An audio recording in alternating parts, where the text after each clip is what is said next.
Of course, I started on my own freelancing, and then that evolved a little bit into teaching. And then when these wonderful paint companies around 2010, 2011 started bringing these great, new, easier to use paints to the market, it really kind of revolutionized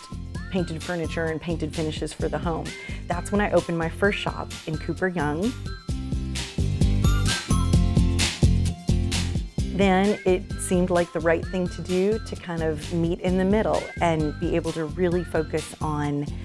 having my whole team together under one roof, having all of our products under one roof, have all of our creative energy under one roof, and to be in an area of town near a lot of interior designers that we do work for, and a good snug spot right in the middle for our customers and for us.